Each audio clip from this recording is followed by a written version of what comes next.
خوش آمدید دوستوں، آج کا ہمارا موضوع ہے ڈیورس، طلاق۔ تو جیسے کہ میں آپ کو ہمیشہ ساری پچھلی ویڈیوز میں بھی بتاتا رہا ہوں کہ جو انہوں نے ترجمے کیے ہیں وہ درست نہیں ہے۔ اور پھر دوسری بات یہ ہے کہ جو ترجمے انہوں نے پیش کیے ہیں اور ساتھ میں جو مذہب آپ کو یہ پیش کرتے ہیں وہ ترجموں کے ساتھ انہی کے اپنے دیے ہوئے ترجموں کے ساتھ مماثلت نہیں رکھتے۔ جو انہوں نے ترجمے کی ہیں ایک لفظ کا ایک جگہ پہ کچھ ترجمہ ہوگا، دوسری جگہ پہ کچھ اور مطلب نکل رہا ہوگا، اور اس کی یہ توضیح دیتے ہیں کہ بھئی ایک لفظ عربی بڑی فصیح زبان ہے، اس میں ایک ایک لفظ کے کئی معنی نکل آتے ہیں۔ ٹھیک ہے، مان لیتے ہیں ایسا کئی جگہوں پہ ہوتا ہے، اس کو انگلش میں سینونیمز بولتے ہیں۔ اور آپ ایسا ہوتا ہے کہ جیسے کہ ایک لفظ ہے انگلش کا، جیسے لائٹ ایک لفظ ہے۔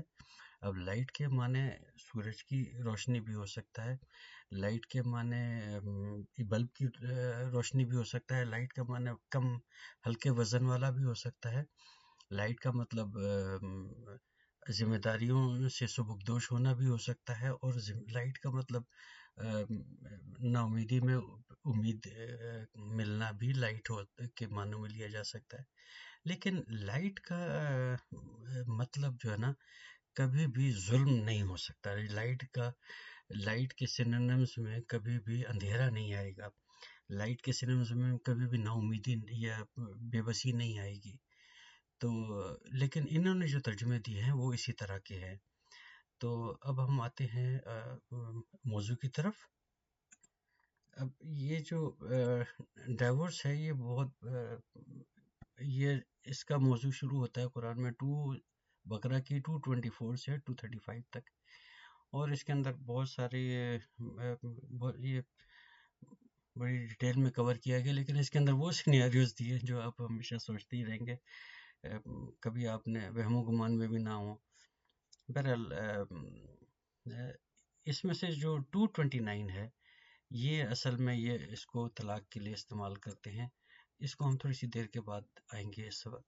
پہلے ہم ذرا جو دوسرے الفاظ جو اس کے اندر استعمال ہوئے ہیں وہ ذرا تھوڑا سا دیکھ لیں۔ اب ایک لفظ ہے نکاح۔ اب 24:3 یہ سورہ نور ہے، اس کی تیسری آیت ہے، الزانی لا ينکح الا زانیۃ او مشرکہ والزانیۃ لا ينکح الا زان او مشرک۔ اب آپ دیکھیں کہ جو زانی جو انہوں نے ایڈلٹرر کے لیے استعمال ہوتا ہے، اردو میں زانی اور زانیہ یہی لفظ استعمال ہوتے ہیں، یعنی ایڈلٹرر جو وہ ایسا شخص جو کہ شادی کے بندھن پہ یقین نہ رکھتا ہو، جو کہ یعنی نکاح کے بغیر سیکچول ایکٹیویٹیز کرتا ہو، اس کو زانی یا زانیہ بولیں گے۔ تو وہ نکاح نہیں کرتا، یعنی زانی نکاح نہیں کرتا ہے سوائے زانیہ سے، اور زانیہ نکاح نہیں کرتی سوائے زانی سے۔ اول تو یہی بات جو ہے نا ہم دیکھتے ہیں کہ قرآن میں اس کی تردید ہوئی ہے جگہ جگہ۔ تو اس کے اندر قرآن میں لوط کی بیوی، نوح کی بیوی اور فرعون کی بیوی کی مثالیں دی ہوئی ہیں۔ تو ایک تو سیدھا یہ آیت جو ہے نا یہیں سے جھٹلائی جاتی ہے، کیونکہ جیسا کہ بیان کیا گیا نوح اور لوط کی بیویاں بد کردار تھیں، جبکہ وہ نیک بندے تھے، اور فرعون جو تھا وہ خود بد کردار تھا جبکہ اس کی بیوی نیک تھی۔ تو یہ تو آیت یہیں سے جھٹلائی جاتی ہے۔ لیکن اگر ہم تھوڑی سی دیر کے لیے ہم اس کو آگے چل کے سمجھاتے ہیں کہ ایسا نہیں ہے۔ تو یہاں پہ وَلَا تَقْرَبُوا الزِّنَا، اور زنا کے نزدیک نہ جاؤ، اِنَّهُ كَانَ فَاحِشًا، بے شک یہ فحاشی ہے۔ اب کون شخص ہے کہ جس کو نہیں پتا کہ زنا فحاشی میں آتا ہے، یعنی جو انہوں نے ترجمے دیے ہیں۔ تو اچھا مجھے نہیں پتا تھا کہ زنا کرنے کے لیے آپ کو فحش بھی ہونا پڑے گا پہلے۔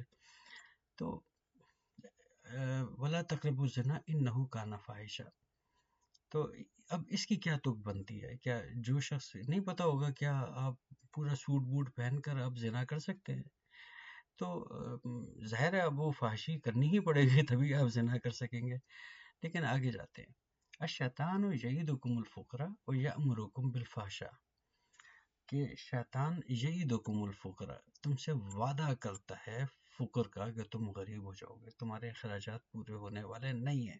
شیطان تم سے وعدہ کرتا ہے، تم کو ڈراتا رہتا ہے۔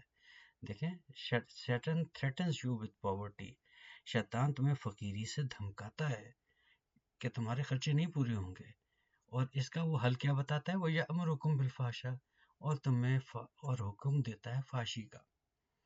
تو اب ایک سوال میرا یہاں پر ہے کہ جن چیزوں کو یہ فحاشی بولتے ہیں، جیسے جوا ہو گیا، جیسے گرل فرینڈز اور بوائے فرینڈز رکھنا، یا جیسے کہ زنا کرنا، یا جیسے ایکسٹرا میریٹل ایکٹیویٹیز وغیرہ جو بھی ہوتی ہیں، سیکچول ایکٹیویٹیز کرنا، ان کا تو پیسہ لگتا ہے۔ تو ایک شخص جو آلریڈی اپنے خرچوں سے ڈرا ہوا ہوگا، وہ فحاشی کی طرف کیوں جائے گا؟ وہ ہرگز نہیں جائے گا فحاشی کی طرف، چاہے وہ کنونسڈ ہو کہ ہاں اس کے اندر کوئی مذائقہ نہیں ہے، کرنا چاہیے، لیکن اگر اس کے پاس پیسے نہیں ہوں گے، یا اس کو پتہ ہے کہ اس کے خرچے پورے ہونے والے نہیں ہیں، اس نے ابھی کرایہ بھی دینا ہے گھر کا، یا اس نے جو اس نے قرضہ لیا ہوا اس کی قسط چکانی ہے، تو وہ ان کاموں کی طرف نہیں جائے گا۔ تو پھر شیطان وہ کیسے حکم دے سکتا ہے کہ تم فقر سے ڈرا کے رکھے، اور ساتھ میں حکم بھی دے فحاشی کا؟ تو اصل میں وہ بات کیا ہو رہی ہے؟ اصل میں بات یہ ہو رہی ہے کہ وہ شیطان فقر سے ڈرا رہا ہے، اور وہ حکم دے رہا ہے کہ یار تمہارے خرچے نہیں پورے ہوتے، تم تھوڑی سی رشوت لے لیا کرو۔ اب جب اگلا کانٹریکٹ آئے گا تو وہ کانٹریکٹ سائن کرتے ہوئے تھوڑی سی کک بیک لے لینا۔ تو یہ آپ کو کرپشن کی طرف مائل کرتا ہے۔ یہ سارے جو بات ہو رہی ہے، یہ سارے پیسے کی بات ہو رہی ہے، وہ آپ کو کرپشن کی طرف مائل کرتا ہے کہ تھوڑا سا جو نا پیسہ کک بیک وغیرہ لے لیا کرو، تاکہ تمہارا خرچہ مرچہ تمہارا پورا ہو جائے۔ اور اس کے آگے پھر آپ دوسرے لفظ بھی دیکھیں، واللہ یعیدکم المغفرہ منہ وفضل۔ اب یہ جو مغفرت اور فضل بھی جو بات ہے، جس کو یہ آج جہانی میں مطلب لے جاتے ہیں، وہ بھی غلط ہے، کیونکہ یہ جب جس طرف کی بات ہو رہی ہے، یہ اب اس کی اپوزٹ بات بتائی جا رہی ہے۔ یہ اس کے بعد آپ دیکھیں کہ یہاں پہ شرک بھی بات آتی ہے، کہ شرک کیا ہے؟ کہ شرک بھی کہتے ہیں نا کہ وہ ان الشرک لظلم عظیم، ایک شرک جو ہے وہ ظلم عظیم ہے۔ اب یہ دیکھیں، یہ یہاں پر جو ہے یہ شرک کی کریکٹرسٹک نہیں بتائی جا رہی، بلکہ اس کی ڈیفینیشن بتائی جا رہی ہے۔ تو یہ اس کی تعریف بتائی جا رہی ہے کہ کیا ہے شرک، ہے کیا؟ شرک جو ہے وہ ظلم عظیم ہے، ایک ایسا ظلم ہے جو کہ کانسٹیٹیوشنلی، یا جس کو قانونی تحفظ کے ساتھ کیا جائے، وہ ایسا ظلم جو ہے اس کو شرک بولتے ہیں۔ لیکن انہوں نے تو خیر خدا کے بیوی بچوں کے ساتھ لے گئے، اور یہاں پہ زنا کی جو اپنے بات سمجھی تھی، ولا تقربوا الزنا، کہ زنا کے نزدیک نہ جاؤ، کیونکہ یہ بھی فحاشی کی ایک قسم ہے۔ اب آپ کو یہاں سے ہمیں پتہ چلا کہ یہ ساری بات جو ہوتی ہے، یہ ساری پیسے کی بات ہو رہی ہے، اور یہ کوئی سیکچول انٹرکورس وغیرہ کی بات نہیں ہو رہی۔ اور نکاح جو ہے وہ ایگریمنٹ ہوتا ہے، اور جو کرپٹ پارٹی ہوگی وہ اپنی جیسی کرپٹ پارٹی ہی ڈھونڈے گی، یا مشرک پارٹی، یعنی کہ جو کہ ظلم کر رہے ہیں، یعنی جو کہ لوگوں کو جو حکومت کے اندر شامل ہیں، اور وہ آپ کے ساتھ یعنی غیر منصفانہ کانٹریکٹ کرنے کے لیے اپنی جو کانسٹیٹیوشن پاور ہے، جو اس کو استعمال کر رہے ہیں، اپنی حکومتی اختیارات کو استعمال کریں گے۔ تو زانیہ اور مشرکہ یہ اس کیٹیگری میں آ جائیں گے۔ چلیں، اس کے بعد پھر ہم آتے ہیں لفظ طلاق کی طرف۔ اب لفظ طلاق جو ہے وہ کتنی جگہ پہ استعمال ہوا ہے، اور ان کے کیا ترجمے ہیں؟ اس کے بھی انہوں نے ایک جگہ پہ ایک ہی ترجمہ نہیں کیا، تو اور وہ ترجمے بھی آپس میں مل نہیں رہے۔ مثلا یہ 1871 میں 1874 اور 1877 یہ سورہ کہف کی 3 آیات ہیں، اس کے اندر فن طلقہ لفظ استعمال ہوا ہے، فن طلقہ، پھر طلاق ہوئی اور وہ آگے چلے. اب یہاں پہ جو طلاق کا لفظ استعمال ہوا ہے، یہ کہانی یعنی جو کہانی جو بتائی جا رہی ہے اس کے اندر وہ موسیٰ اور خضر کے درمیان ہو رہا ہے، یعنی موسیٰ اور خضر کی طلاق ہوئی. تو وہ تو دونوں مرد ہیں، وہ تو شادی شدہ جوڑا نہیں ہے. تو لیکن وہاں پہ یہ لفظ استعمال ہو رہا ہے فَانْطَلَقَا. یہ میں آپ کو تھوڑا سمجھا دوں. یہ جب وہ کشتی کے اندر انہوں نے سوراخ کر دیا تھا اور پھر جب چلتے ہوئے جو بچے کو مار دیا تھا، قتل کر دیا تھا، اور تیسرا جب واقعہ جب انہوں نے وہ گاؤں والوں نے کھانا بھی نہیں دیا ان کو، لیکن پھر بھی انہوں نے ایک دیوار کھڑی کرنی شروع کر دی.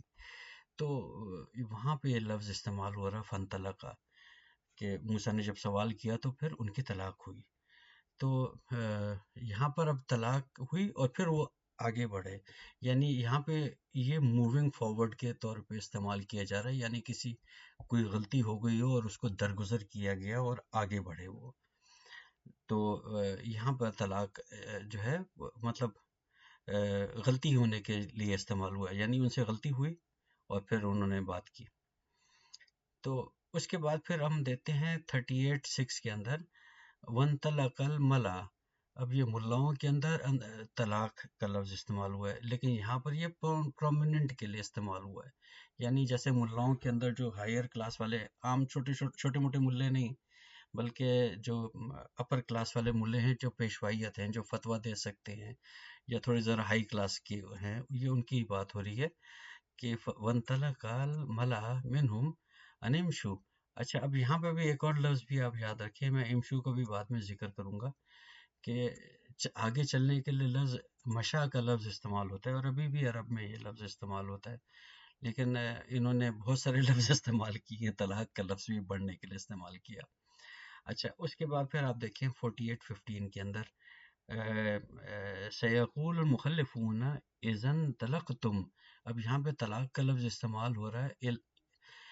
بات یہ ہو رہی ہے کہ جنگ کے اندر جب اگر دشمن پیٹ پھیر کے بھاگ رہا ہے اور اپنا سامان چھوڑ رہا ہے، تو یہ مال غنیمت اکٹھا کر رہے ہیں آگے وہ لوگ جو فرنٹ لائن پر ہیں. لیکن جو بیک پہ پیچھے لوگ جو ہیں، جو سپلائیز اور سپورٹنگ رول میں ہیں، وہ یہ کہتے ہیں کہ جلدی سے آگے بڑھو تاکہ ہم بھی مال غنیمت اکٹھا کریں.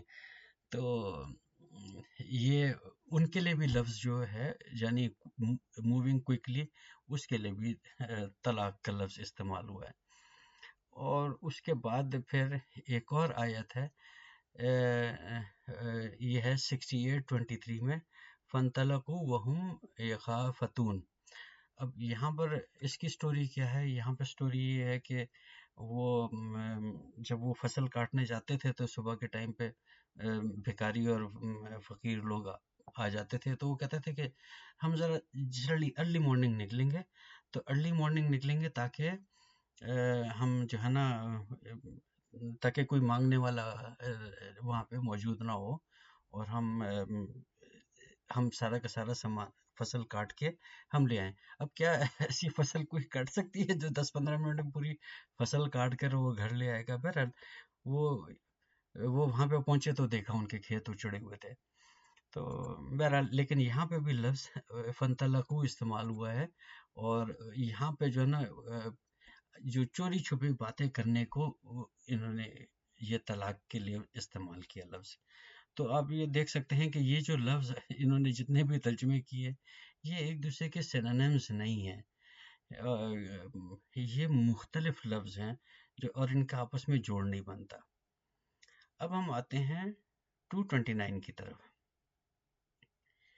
تو کہ یہاں پر جو لفظ ہے 229 وہ ہے طلاق و مرتان، کہ طلاق و مرتان. اب یہاں پہ مرتان انہوں نے ترجمہ کیا ہے کہ دو ہوتی ہیں، یعنی دو کے لیے.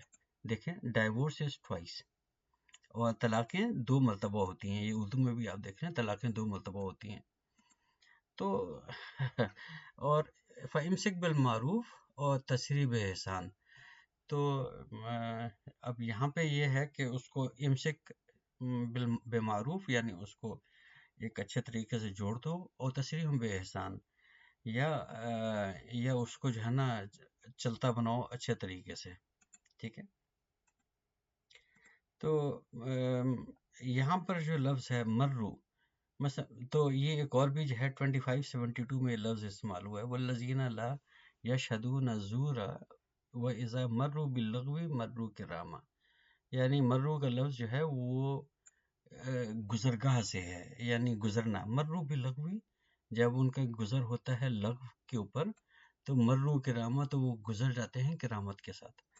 اب یہاں پہ دیکھیں، یہاں پہ انہوں نے مرتان جو ہے نا، مرہ کا لفظ جو ہے انہوں نے باریوں کے لیے لگا دیا ہے، لیکن یہاں پہ مرو کا لفظ گزرگاہ کے لیے ہے، جو زیادہ مناسب لگ رہا ہے.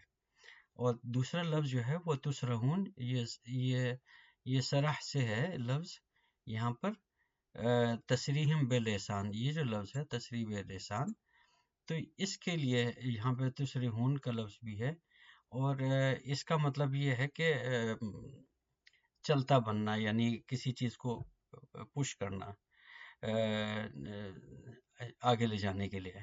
اور امسک جو ہے کہ امسک جوڑنے کے لیے استعمال ہوا ہے. اور یہ پھر وہ والا واقعہ ہے جب زید کی بیوی والا واقعہ تھا کہ زید جو منہ بولا بیٹا تھا اس کی بہو کے ساتھ، تو وہاں پہ جو امسک کا لفظ استعمال ہوا ہے. تو امسک کا مطلب ہے کہ جوڑنا. تو اب ہم آتے ہیں واپس اس کی طرف 229 کی طرف. اطلاق و مرتان. تو اصل میں یہ جو مرتان کی بات ہو رہی ہے، یہ باریاں لگانے کی بات نہیں ہو رہی کہ 2 مرتبہ ہے یا 3 مرتبہ ہے یا 4 مرتبہ ہے. یہ مرتان، کیونکہ جو انہوں نے جو مذہب پیش کیا وہ یہ ہے کہ تیسری طلاق پکی ہوتی ہے، 2 کچی ہوتی ہیں. تو لیکن یہاں پہ تو کہا جا رہا ہے کہ صرف ہوتی ہی صرف 2 ہیں. اور تو پھر یہ تیسری والی کدھر ہے؟ اور اس کے بعد جو حل بتایا جاتا ہے امسک بالمعروف و تسریم بے احسان، یہ تو تیسری طلاق کے بعد کا حل ہے. تو تیسری طلاق کا ذکر یہاں پہ کیوں نہیں ہے؟ اصل میں یہ لفظ کیا ہے؟ طلاق و مرتان، یعنی طلاق کے بعد تمہارے پاس 2 راستے ہیں. یہ بات ہو رہی ہے مرہ یعنی راستہ. تو طلاق و مرتان یعنی طلاق کے بارے کے تمہارے پاس 2 ہی راستے ہیں. اور کیا راستے ہیں؟ فَإِمْسِكْ بِالْمَعْرُوفِ، یعنی جو ریکگنائز طریقہ ہے اس کے مطابق واپس جوڑ دو. اور تسریحٌ بِإِحْسَان، یا پھر اس کے اوپر ایک احسان کر کے اس کو چلتا بناؤ. یہ بات ہو رہی ہے طلاق کی، جیسے کہ ہم نے اوپر پڑھا تھا سورہ کہف کے اندر، کہ جب بھی کانٹریکٹ کی وائلیشن ہوتی ہے تو اس کے بعد پھر آپ کے پاس 2 راستے ہوتے ہیں. یا تو آپ اچھی طرح سے واپس ایسی ہو جائیں جیسے کہ پہلے تھے، معروف طریقے سے، یعنی کہ جو نارمل طریقہ ہے. اور یا پھر اس کو، لیکن جیسے کہ آگے دیکھیں نا، بولا یحل لکم ان تاخذوا مما آتیموہن اجورہن ان یخافون ان یقوموا حدود اللہ وان خفتم. مطلب آگے بات یہ ہو رہی ہے کہ ان کو اگزامپل بنانے کے لیے، جیسے اگر آپ کہیں پہ آپ امپلائر ہیں اور بہت سارے امپلائی، اگر ان میں سے کوئی ایک امپلائی اگر کوئی غلط کام کرتا ہے تو آپ اس کو دوسروں کے لیے اگزامپل بنانے کے لیے کہ دیکھو اگر یہ بات نہ مانی یا کوئی ایسی حرکت کی تو دیکھو میں اس کی طرح سے تمہارے انکریمنٹس روک دوں گا، تمہاری چھٹیاں روک دوں گا، یا تمہارے ساتھ تمہیں اس طرح سے اوور ڈوز یعنی ایکسٹرا ڈیوٹیاں دے کر تم کو میں تنگ کروں گا، یا میں تم کو مینیل قسم کی جاب دوں گا. یعنی دوسروں کے لیے اگزامپل بنانے کے لیے اس کو روکے نہ رکھو. اگر اس نے غلطی کر دی ہے اور اگر تم اس غلطی کو درگزر کر رہے ہو تو اس کو امسک بالمعروف، یعنی معروف طریقے سے، ریکگنائز طریقے سے اس کو واپس اپنی ڈیوٹی پہ جوائن کرنے دو. اور تسریحٌ باحسان، اور تم کو یا پھر اس کی گریجوٹی جو بھی اس کی بنتی ہے، جو اس کی پینشن جو بنتی ہے وہ تم اس کو دے کر اور اس کو چلتا بناؤ. تو یہ بات جو ہو رہی ہے یہ کانٹریکٹ سے ہو رہی ہے. تو اور اگر آپ شادی کو کانٹریکٹ لیتے ہیں کہ تو جب بھی اگر کانٹریکٹ کی وائلیشن ہوتی ہے، کوئی بھی پارٹی اگر کرتی ہے، تو آپ کے پاس 2 ہی راستے ہیں، یا تو اچھی طرح سے واپس یونائٹ کر جائیں، دوستی کر لیں، اور یا پھر اس کو اچھے طریقے سے چلتا بنائیں. اور اس کے اندر کوئی 2-3 طلاقیں اور عدت والے کوئی مسئلے مسائل نہیں ہیں. یہ آپ کے اوپر ہے، اگر آپ سمجھتے ہیں کہ آپ زندگی گزار سکتے ہیں تو گزاریں. بہت بہت شکریہ.